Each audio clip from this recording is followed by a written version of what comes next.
大家好，欢迎收看大问题节目，我是主持人机器人下山1号。本期要探讨的大问题是：人工智能会让人类失业吗？咱们这期选题不算是蹭这一波 ChatGPT 的热点啊，因为人工智能取代人类工作啊，本来就是一个长期都被人们关注的大问题。大家知道啊，科技发展的一大目标啊，就是自动化，就是让机器取代人力嘛。因为这个机器啊，比人更听话、更高效，而且呢更便宜。而且呢，随着最近这些年的人工智能的发展啊，尤其是最近这一波生成式 AI， 也就是 GPT 的发展啊，使得机器越来越智能化。现在机器来干活比起人来干活啊，已经不单单是更听话、更高效、更便宜的问题喽，而是干得更好的问题喽。原本很多人以为啊，这个 AI 啊，至多取代一些体力劳动，或者就是简单重复的脑力劳动。但是呢，最近这一波 GPT 的快速发展啊，让我们看到，就连像程序员、编剧、教师、作家的工作都可以被 AI 取代了。那我们上大学该报什么专业呢？你想啊，你上了个大学，报了一个计算机专业，本以为这是一个长期热门的专业，还来了个本硕连读，就等着好好学习，毕业以后进大厂了啊！在校期间，你刻苦学习的 Python、Java、C++，训练有素有备而来，结果毕业以后发现 GPT 出来了，它带来了一个恐怖的后果，就是糟了，文科生也能编程了。那文科生的日子就好过了吗？你在上大学的时候呢，阅读了大量的文献饱读诗书，正所谓读书破万卷，下笔如有神。你写了一手好文案，正期待着毕业以后能够靠写字赚钱，结果毕业以后才发现 GPT 写的文章的阅读量是你写的文章的10倍。那这可怎么办啊？无论我们大学学什么专业，我们都卷不过 AI， 这不就是说毕业就直接失业了吗？包括咱们这期节目的封面图啊，就是 AI 生成的，输入提示词1分钟出图，你看画得多快多好，咱们这个节目就不用花钱招个插画师啦。其他专业的工作也是一样啊，包括编曲、视频制作、翻译、会计、记者等等等等的工作，都可能在不久的未来被 AI 取代。不知道你是做什么工作的？你敢肯定你就能比 AI 做得更好？而且呢 ，AI 正在快速进化。如果2年以后，大部分人类工作都可以交给这些个更听话、更高效、更便宜，而且干得更好的人工智能以后，会不会造成我们大部分人类就无事可做了？我们大部分人因此就失业了呢？好，我们今天这期节目呢，就来探讨这个大问题。对于这个大问题该怎么探讨呢？其实啊，对于这个大问题的回答可以拆解为对2个子问题的回答。问题1呢，是一个事实问题，也就是 AI 能不能取代人类的问题我们先说能不能，然后呢就衍生出了问题2这个价值问题，我们再说好不好，也就是 AI 能或不能取代人类这事儿呢好不好的问题。于是呢就产生了悲观和乐观这2种态度。问题1和问题2都会产生2种回答，那么2乘以2就等于4。本期节目这4种派别对本期大问题的回答，也就是对这2个子问题回答的排列组合的产物。第一个派别呢是能取代搭配悲观，那顾名思义呢，就是 AI 能取代大部分人的工作，我们大部分人都会因此失业，并且这样很不好，我们大部分人会很惨。那第2个派别呢是能取代搭配乐观，就说呢 AI 取代了大部分人的工作这不是坏事儿，反而是个好事儿，因为它能给实现某些人类理想，比如说共产主义创造了条件。那第3个派别和第4个派别呢都认为 AI 不能取代大部分人类的工作，但是呢他们俩之间呢对这一前景保持着不同的态度。那本期节目接下来的内容呢，就是和各位逐一介绍这4个派别对本期大问题的回答，最终你来评一评哪个派别的回答更有道理。好，下面进入会议正片，首先有请能取代悲观派出场。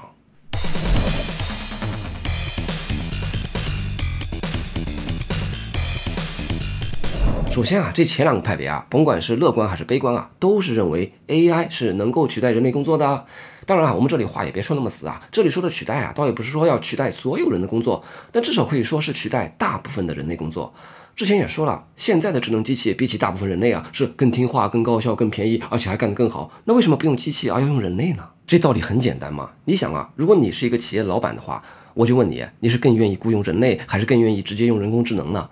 你雇佣人类的话，这个人他能力有限，每个月呢还要给他发不少工资，还要交各种五险一金，他每天活还没干完呢，5点就要按时下班了。你让他周6来加个班的话，他还不乐意，还问你要2倍的加班费。平时工作的时候呢，趁你不注意就摸鱼划水，提早进饭堂。但是呢，如果把这个活交给人工智能来干，机器任劳任怨甭说996了，007都行而且呢，这个人工智能一旦开发出来，边际成本几乎为0，非常便宜。那作为企业主，你肯定就会用人工智能不再用人了嘛。当然现在的企业主们之所以没有全用机器，还雇了不少人这只不过是因为现在的机器还不够聪明。但是随着最近这一轮人工智能技术的大爆发，机器变得越来越聪明，那么长此以往，大趋势必然是大部分人的工作就会被机器取代，论证完毕。牛津大学的经济学家卡尔·弗雷和机器学习专家迈克尔·奥斯本在前些年联合发表了一篇题为《就业的未来》的论文。论文研究了计算机带来的自动化会对人类就业状况造成什么样的影响。作者分析了美国702种工作岗位可被自动化的概率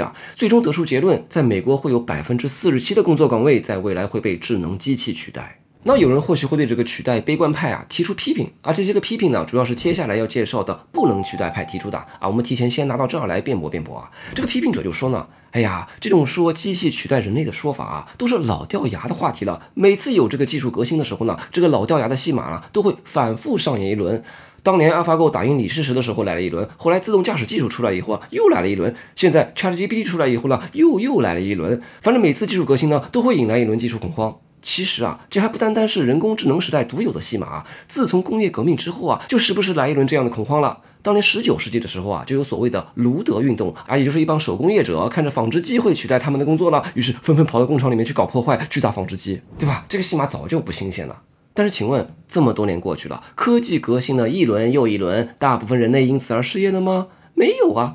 自从工业革命以来200多年了，确实呢有很多旧有的工作岗位消失了。但是我们看这200年来，全球人口在爆发式的增长，人均 GDP 也在爆发式的增长，科技的发展并没有让人类失业反而让更多的人找到新的工作了呀。批评者认为呢，科技的发展并不会让人类失业的重要原因就是，科技的发展在取代一部分传统工作的同时，也会创造出一些新的工作就比如说 ATM 机或者网上银行出现以后呢，取代了传统的银行柜员的工作，但这也使得银行的服务发生了新的变化也创造出了很多，比如说这个投资理财经理的工作岗位对不对？所以总体而言无论科技再怎么发展，人类社会的整体失业率不会有明显的波动。说机器取代人类其实是一种长期以来的迷思了。好，说完批评者的批评，那么取代悲观派对此的回应是：你们说的没毛病，工业革命以来确实机器并没有真正取代大部分人的工作，但是今时不同往日，现在的问题在于人工智能 AI 出现了人工智能不同于工业革命以来任何人造的机器请问什么是人工智能 Artificial Intelligence？ 人工智能的关键在于，它就是对人类智能的模拟和再造尤其是最近主流的神经网络机器学习它的运行机制就是类似于人脑神经元之间的连接运算更别说最近的 GPT 了，它就是通过神经网络算法来处理人类的自然语言机器都会说人话了呀。要知道现在的人工智能发展的一大动力和趋势就是像人。以往的非人工智能的机器之所以没能取代人就是因为他们就不是奔着像人造出来的嘛。但是现在的人工智能越来越像人，甚至比人更聪明，它当然就能取代人喽。而且还要知道现在的人工智能的发展正在进入一个指数级爆发的超速发展期就拿最近这一波 GPT 来说吧， GPT-3 刚出来的时候呢，按理跟这个 ChatGPT 聊天他会说一些傻话，但是没过几天就升级成了 GPT 3.5， 然后呢又迅速升级成了 GPT-4。现在的 GPT 的发展都不是论年来算的喽，而是论天来算的喽，对吧？我们每天都能从科技新闻上看到现在的 GPT 又发生了重大进化。现在的 GPT 已经很聪明了，又能编程又能读图，按照这个指数级发展的速度呢，过不了几年就会有更加聪明更加智能的 AGI 出现。而这个 AGI 呢，就是通用人工智能，它能跨领域的处理不同的任务，简单说呢，就是一种超级人工智能，能够全方位的取代人的工作。这个制造 GPT 的 OpenAI 公司的目标之一呢，就是制造出 AGI。有人说呢，到下一代 GPT-5呢，就已经是 AGI 了，大约会是在2025年的时候就会出现了。当 AGI 出现以后，人能做到的 AGI 能做到，人做不到的 AGI 也能做到， AGI 远比人类更聪明更能干。那你说人工智能可不就完全取代人类了吗？总之呢，取代悲观派认为今时不同往日，以往的机器虽然没能取代人类但现在人工智能时代到来了，我们就不能拿以往的机器来说事儿了，人工智能的发展就会取代大部分人类的工作。那么取代了大部分人类工作以后会怎么样呢？基于取代悲观派对于问题2的回答取代悲观派那当然是持悲观态度的嘛。而这里呢又可以进一步细分为特别悲观派和比较悲观派。这个特别悲观派就认为呢，在 AI 时代大部分人都失业了，没有稳定的收入来源，而在 AI 时代还没能被取代工作的人呢，就会是特别有钱的人。就比如说企业主，对吧？这个企业主不用雇佣那么多工人呢，凭着人工智能就能挣到大笔的利润，这时候呢也不用给工人发工资了，这利润就全归为己有了。还有一些顶尖的科学家也不会被 AI 取代对吧？他们就是发明和制造 AI 的人，他们的收入也会很高。另外有一些大明星的收入也会很高总之呢，就是在 AI 时代大部分人几乎没有收入，而少部分人收入极高。人工智能使得社会的贫富差距极度拉大，造成阶级分化，从而造成社会撕裂啊！这就是特别悲观派的看法。那比较悲观派就认为呢，就说呢，确实，当 AI 取代了大部分人的工作，造成了大部分人都失业以后呢，这并不一定就会造成严重的阶级分化。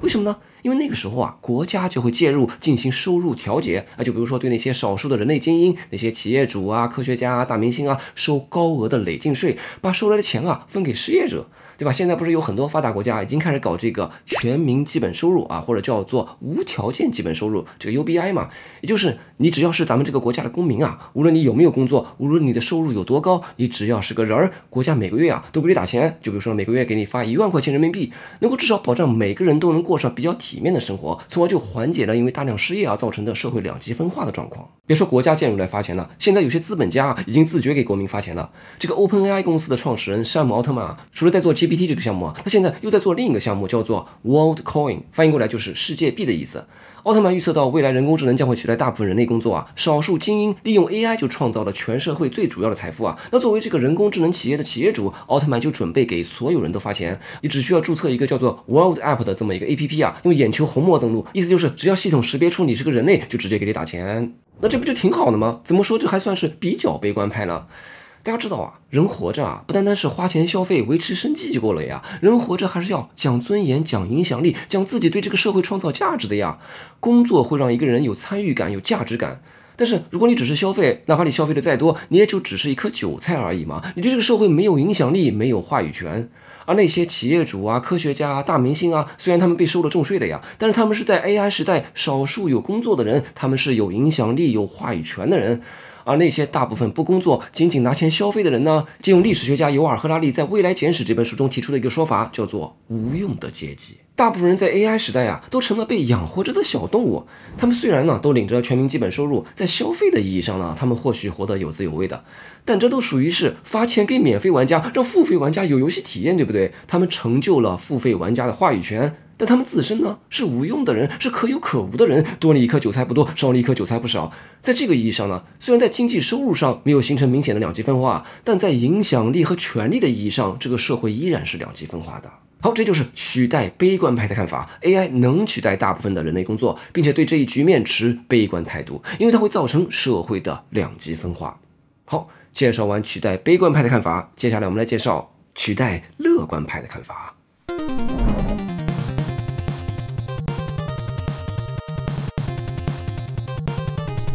首先啊，这个取代乐观派和取代悲观派一样啊，都是取代派嘛，都认为随着 AI 越来越聪明，越来越像人，大部分人的工作都会被 AI 取代。那这有什么好乐观的呢？首先啊，这个乐观派啊，接着之前这个悲观派中的比较悲观派的说法，就说呢，经济上不会出现两极分化，因为到那个时候就会有全民基本收入，你可以不用去上班，也能得到一份体面的收入啦。那到那个时候呢，你不用上班也有钱花了。那这个时候呢，人也不可能完全闲着嘛，你总还是想做点事情的，对不对？那这个时候你做事情啊，就不是为了挣钱交房租了。到了 AI 时代，当人们都不差钱以后，人们的劳动啊，就完全是为了施展自己的才能，满足自己的兴趣了。你想啊，在 AI 时代，科技高度发达，一切生产活动啊，都通过非常高效的自动化的方式就完成了，这就属于是生产力高度发达。生产力高度发达就会带来物质极大丰富，然后每个人呢都能拿到全民基本收入，对吧？物质极大丰富，老百姓丰衣足食，这就意味着什么呢？这就意味着共产主义就要实现了，同志们。为什么这个人工智能取代人类工作还能扯到共产主义上呢？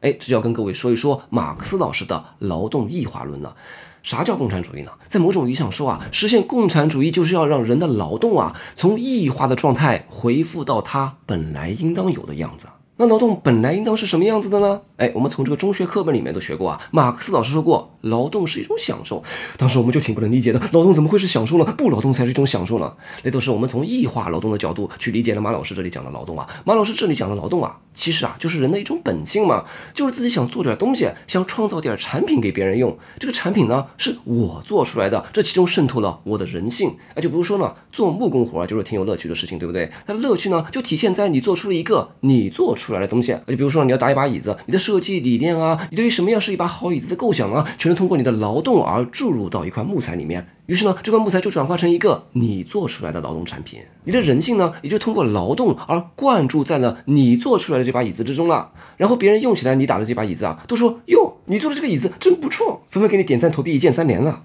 他一键三连的是这把椅子吗？不是的，他一键三连的是你这个劳动者的人性啊。那这种劳动，那当然就是一种享受咯。劳动本来的样子就是人性的自我实现，所以我们本来都是爱劳动的。但是我们为什么又不爱劳动了呢？因为劳动异化了。在资本主义社会，由于资本的介入，你呀不是为了实现自己的人性和施展自己的才华而进行劳动了，你是为了资本家打工才劳动的，你并不占有自己的劳动果实，你的劳动沦落为一种为了领工资的手段，这种本来是目的的劳动成了一种手段，这就是劳动的异化。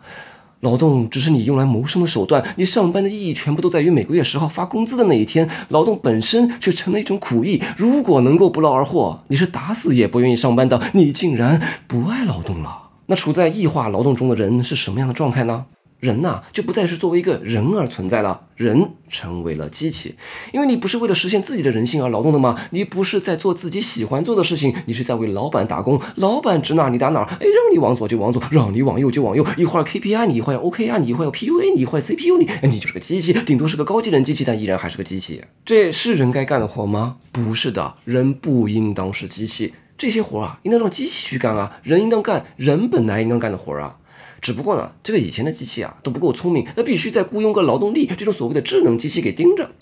但是现在啊，我们说回来啊，现在啊有了 AI 了 ，AI 本来就是智能机器啊，不用人盯着，它自己就能把活给干了呀。那我们啊就可以把脏活累活都甩给 AI 干就好了呀。我们人就可以干我们人本来应该干的活了，也就是那种具有创造性的、实现自身人性的活了。AI 的发展让人从机器的身份中解脱出来，让人成为人。AI 的发展让人更像人 ，AI 让人从异化的状态中解脱出来，让人恢复到人本来应当有的样子。美国经济学家埃里克·布莱约弗森啊提出过一个说法，叫做数字化雅典。就说啊，这个古希腊的雅典城邦啊，为什么诞生出那么璀璨光辉的哲学、科学、数学、文学、艺术呢？那是因为啊，雅典公民不用上班干活嘛，脏活累活都甩给奴隶们干了。于是呢，雅典公民才腾出了大量的闲暇去做一些有创造性的事情。当然，让人做奴隶是不人道的，但是我们现在可以把脏活累活都甩给 AI 了呀。于是生产力高度发达，物质极大丰富，我们再也无需为生计而奔劳。于是闲下来的我们就可以出于自我实现而去做自己喜欢的劳动，去进行创造啦。其实啊，有很多的问题啊、困难啊，都是因为穷才造成的嘛。这个经济基础决定上层建筑嘛。当 AI 的发展使得生产力高度发达，物质极大丰富，人民群众丰衣足食，那人类的精神生活不也就跟着高度发达了吗？好，这就是取代乐观派的看法。介绍完取代乐观派的看法，接下来我们进入对不能取代派的介绍。在这里插播一段节目说明啊，咱们这个大问题系列节目啊，典型的形式就是哲学家开会，一起来探讨和争论一个大问题。所以呢，我们并不仅仅是科普或者哲普一些哲学家的观点啊，我们也想听听你对于这个大问题的看法。你是否认为节目中介绍的观点成功的回应了本期大问题？或者你可以发表你认为更好的回应方案。请关注微信公众号大问题 Dialectic， 发送取代工作即可收到本期大问题节目的文字版，这也方便你通过文字阅读的方式参会。我们邀请你同哲学家们一起参与到对这个大问题的研讨会之中，请投出你的一票，并在研讨会中发表你对于这个大问题的看法。好，参会说明就介绍到这儿，我们继续下半场的会议。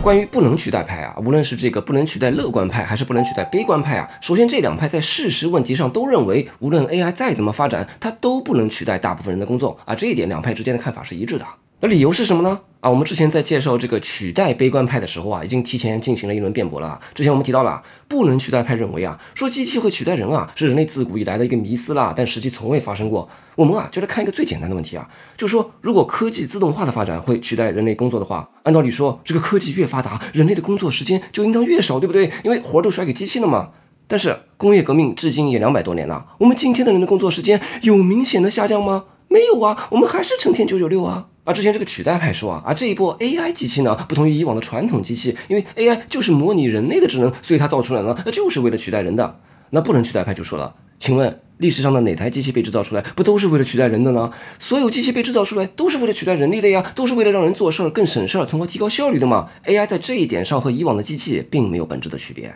不能取代派反复强调，科技的发展当然会取代一些旧有的工作，但同时也会创造出一些新的工作岗位啊，对吧？这个例子就不胜枚举了。就比如说这个微信公众号的出现，就使得传统杂志社的人都失业了，但也养活了一大帮公众号写手啊。这个例子太多了，我们这就不举例子来说事了。不能取代派更是要论证这个工作岗位的消失和新建啊，它本来就是科技发展的一体两面，两者是同步的啊。我们可以从经济学上来算这个账啊。当一个企业因为使用了节省人力的科技而获得了更多的利润呢啊，也就是运用人工智能节省了人力成本了，对吧？它生产效率更高，而且不用发那么多工资了嘛，所以利润也就更多了嘛。那么这个多下来的利润，要么用于扩大再生产，要么呢用来降低产品售价，从而赢得市场竞争力，要么呢就是给员工发福利嘛。反正甭管你用来干什么，最终的结果都是导向创造新的工作岗位，因为它要么就是提升了生产者剩余，要么呢就是提升了消费者剩余，最终都导向创造更多的工作岗位。所以从一个社会的总体而言，这两个数啊是相等的，就是企业因为使用节省人力的科技而消解掉的工作岗位，等于企业因为使用节省人力的科技而创造的新的工作岗位，这两者啊就是科技发展的一体两面。我们说到底啊，为什么随着科技的发展，总会有新的工作岗位被创造出来呢？说到底啊，是因为人的欲求就不可能被完全满足的嘛。你想啊，你活着会存在这么一种状态啊，说我活到这个程度已经活圆满了啊，就比如说我现在每月收入已经达到10万块钱了啊，不可能再变得更好了，我已经完全活够了，不存在这种状态的。怎么着，当场圆满，原地涅槃了是吗？要知道啊，人生在世啊，不可能达到完全圆满的状态的。人忍受不了一成不变，人总是变着法儿的会有新的欲求冒出来。而至于具体是什么样的新的欲求，这是不确定的、不可预测的。比如说20年前，我们能预测到我们会对 iPhone 这种全屏幕手机有这么强烈的需求吗？对吧？那时候我们都觉得像诺基亚啊、黑莓啊这种有物理按键的手机才是大势所趋。再比如说50年前，我们能预测到健身是人的一个强烈的需求吗？对吧？现在满大街都是做健身房生意的。但是50年前，我们能预测到健身是个生意吗？那时候把饭吃饱就挺不容易的了，谁会想到健身呢？总之，只要人类的欲求不满，那么社会上就永远会催生出新的工作岗位来满足这些新冒出来的需求。这也是市场经济没法被计划经济取代的原因，因为人的欲求是不确定的，是不可预测的。而企业家的作用就在于在这种不确定的市场中，像赌博一样的去把握这种不确定的人的欲求。而 AI 算法呢，它只能是基于历史的，它没法预测不确定的未来，因而它取代人类的工作总是滞后的，所以这些新冒出来的工作只能由人来做。这是从人的需求侧来说，永远会有新的工作岗位啊。我们从供给侧来说也是一样嘛，就算人不差钱啊，人也总是想要做点事情来赢得社会上其他人的认可嘛，对吧？之前也提到了，劳动就是人的一种本性嘛。总有一种幻想啊，就是我们幻想一切工作都交给机器了以后呢，我们人类就再也不用上班，再也不用干活了啊。就比如说我本来做这个视频博主嘛，现在有了 AI 以后呢，我只需要动动嘴就好了啊。小爱同学去倒杯水啊，小爱同学把下一期节目的选题给定了啊，小爱同学把片子给剪了，然后呢，我只需要躺着就好了。但是真的能躺得下去吗？你是躺不平的吗？为什么呢？因为人是社会性的动物啊，哪怕衣食无忧，人也永远都在卷。即便全民基本收入呢，能保障每个人都能吃饱穿暖，但吃饱穿暖就是人的所有欲求了吗？人有一个根本的欲求啊，那就是赢得其他人的认可。用黑格尔的话说，就是寻求他人的承认。一个每天吃饱穿暖，但其他人都不认可他，都鄙视他，甚至就直接忽视他的人，是不会感到幸福的吗？因此，只要人们还在寻求他人的承认，那么人就永远有的卷，人就永远会创造出来新的工作来搞事情。好，说完不能取代派共有的前提，随着 AI 的发展，在取代一些旧有工作的同时，必然会创造出来一些新的工作。那么接下来，乐观派对此表示非常乐观。为什么呢？因为这就是社会在发展和进步的体现啊！旧的东西被淘汰掉，新的东西取而代之，这不就是社会整体在不断发展进步吗？大家知道啊，社会要发展进步，必然要进行创新啊。什么叫创新呢？创新必然包含着对旧有模式的破坏啊，没有破坏就不叫创新了呀。创新就意味着新的取代旧的，要不然在一个大部分人都捧着铁饭碗的社会中，这稳当倒是挺稳当的，但这样的社会是没有发展的呀。而最近这一轮以人工智能为代表的科技创新呢，它正在使得我们这个社会啊步入新一轮的加速发展之中。它当然会更快的使得旧有工作岗位被消解掉，从而也更快的创造出一些新时代才有的新的工作岗位啊。这是社会在发展在进步啊，这是好事儿啊，对吧？我们中国人对此都深有体会。改革开放后的这些年啊，我们的生活发生了天翻地覆的变化，中国经济实现了奇迹般的高速发展，人民生活水平大幅提高。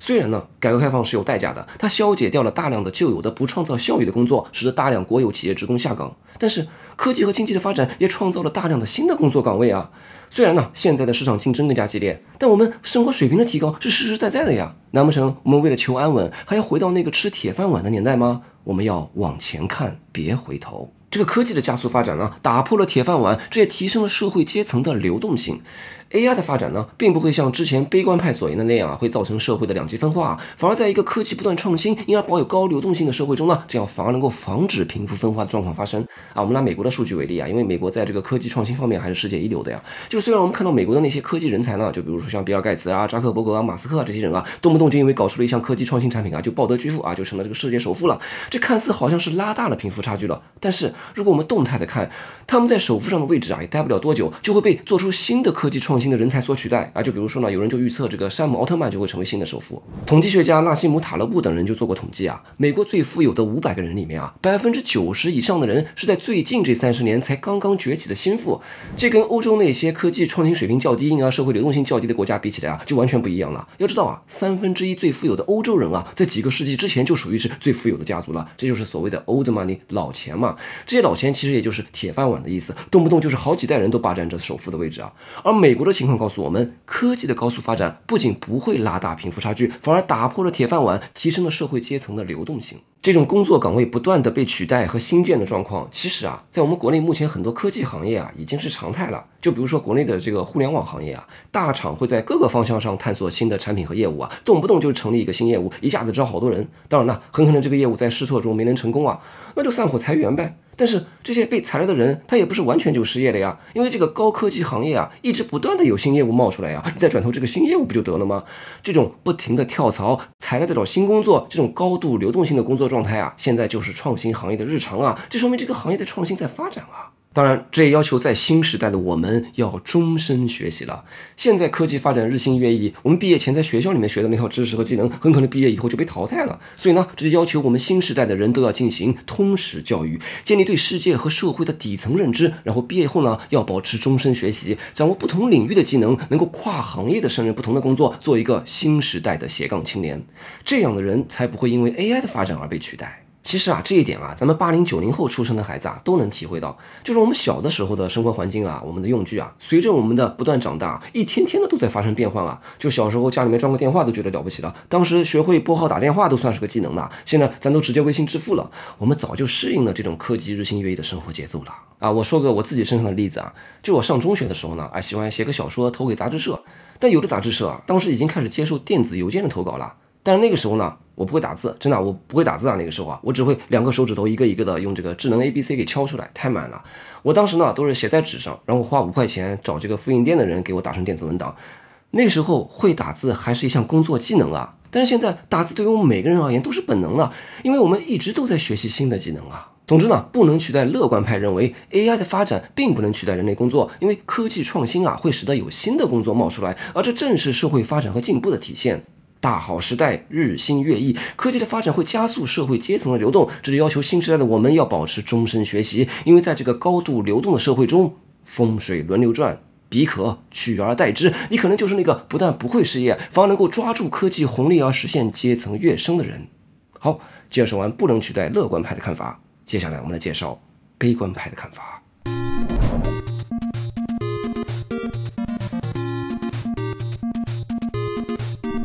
既然 AI 并不能取代大部分人的工作，大部分人并不会因为科技的发展而失业，那不能取代悲观派还有什么好悲观的呢？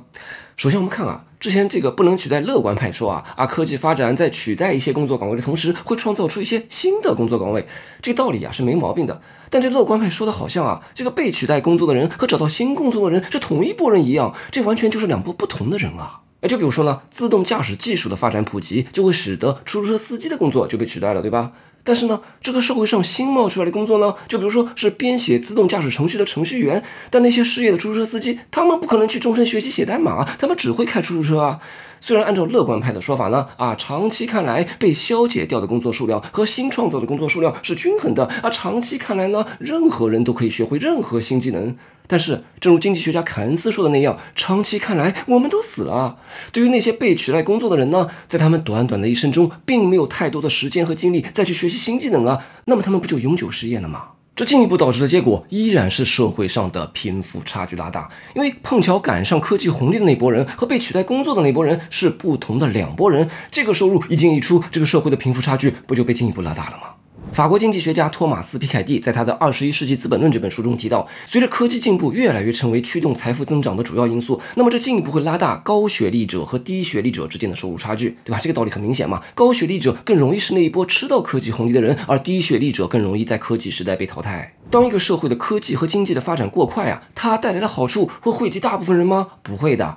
越是经济和科技高速发展的社会，它带来的好处越是会被极少部分人吃掉。我们再来看美国的一个数据啊，随着信息技术的发展呢，美国从上世纪50年代开始的生产率在迅速上升啊，简单理解就是 GDP 在上升。但是我们看另外一个数啊，那就是美国家庭收入的中位数却增长非常缓慢，收入中位数的增幅远不如 GDP 的增幅，甚至从1980年代开始啊，到现在啊，收入中位数不但没有增长啊，反而出现了下降。这说明什么呢？这说明科技红利都被上层拿走了嘛。好，说完贫富分化，我们再来看另一点啊，就是谁说日新月异就一定是好的呢？这乐观派说的好像我们每个人都喜欢折腾，都是喜新厌旧的人一样。你想啊，我们在大学里面学的知识，很可能在毕业以后就被淘汰掉了呀。我们不知道我们未来会从事什么样的工作，我们对未来丧失了明确的预期，我们会活在巨大的不确定性之中。这样生活并不幸福啊！生活在这么一个有巨大不确定性的社会中，你怎么敢笃定你就是那个因为吃到科技红利而实现阶层跃升的人呢？为什么你就不是那个被取代的工作又干不了新工作而被淘汰的人呢？而且，这个经济高速发展就是我们人类社会唯一值得追求的价值吗？我们人啊，除了想要赚更多钱买更多东西，我们还追求另外一种价值，那就是过得安稳，就是我们不想那么卷，哪怕穷一点呢，我们也希望能够安享生活。有时候啊，我们为了减小贫富差距，为了提升社会整体的幸福感，我们甚至希望科技和经济发展慢一些，我们要限制 AI 的发展。现在有很多学者都在呼吁要限制 AI 的发展，因为社会整体的幸福和安康是更值得追求的目标。好，这就是不能取代悲观派的看法。虽然 AI 并不会取代大部分人的工作，但 AI 的发展会使得贫富差距拉大，并且使得我们生活在巨大的不确定性之中。那么介绍完不能取代悲观派的看法，接下来我们进入本期 AI 是否会取代人类工作研讨会的会议总结。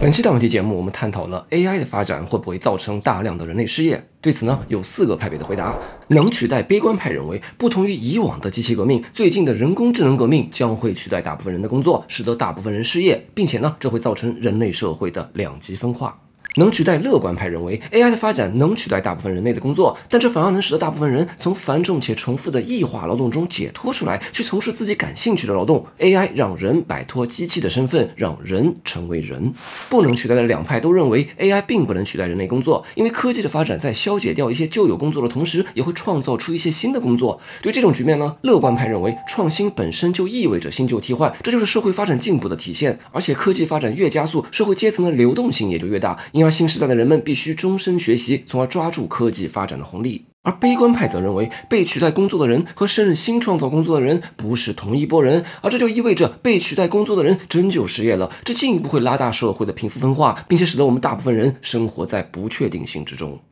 今天这期节目呢，介绍了这4个派别对 AI 能否取代人类工作这个大问题的回答。那下一期探讨的大问题是 AI 能否取代人类性伴侣啊？这里顺带预告一下啊。好，我们说回到取代人类工作这一期啊，你认为这4种回答哪一种更有道理？或者对于这个大问题有没有你认为更好的答案？欢迎你也同哲学家们一起参与到对这个大问题的讨论之中。他们的看法发表完了，现在轮到你来发言了，请在视频下方评论区投出你的一票，并发表你的看法。